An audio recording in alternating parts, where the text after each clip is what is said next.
Torniamo a parlare di politica, è l'argomento principale, è la causa regina in questi giorni, non solo per gli addetti ai lavori, per i politici, ma soprattutto per noi che vi raccontiamo la cronaca.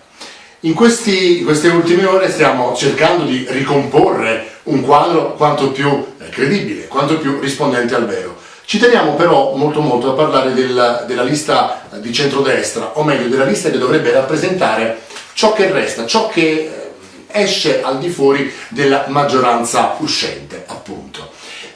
Piergiorgio Mazzucolo sarà candidato sindaco, l'ex vice sindaco della giunta del sindaco Magliocca, ma soprattutto registriamo un movimento che potrebbe essere il classico passaggio tellurico, un vero terremoto per le altre liste, perché non è stata mai nata la bandiera dei Magliocca, o meglio del fratello del sindaco. Alfonso Magliocca potrebbe infatti clamorosamente rientrare nei giochi e candidarsi con Piergiorgio Mazzucolo. Ovviamente la contropartita, in caso di candidatura di Alfonso Magliocca, che è un giovane che raccoglie un vasto consenso elettorale, sarebbe altissima, sarebbe cioè un contrappeso che si chiama vice sindacatura, o si potrebbe chiamare vice sindacatura.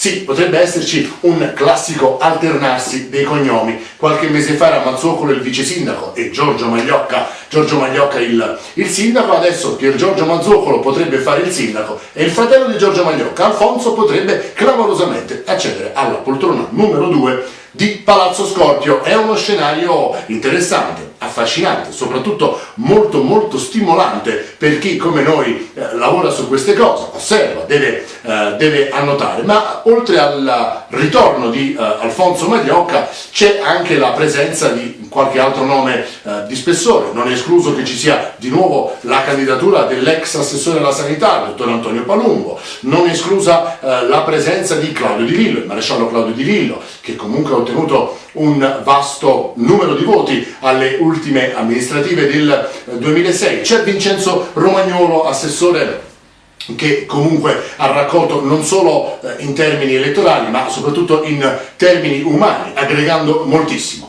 Vediamo come andrà a finire. Al momento la lista di Piergiorgio Mazzucolo è in piena evoluzione, ma soprattutto si segnala perché sta accogliendo e sta stimolando il ritorno di pezzi grossi, di calibri veramente notevoli della politica di Pignataro. Da outsider Piergiorgio Mazzucolo potrebbe clamorosamente partire veramente come cavallo di razza, come primo della griglia di partenza, cioè partire con il favore dei bookmakers.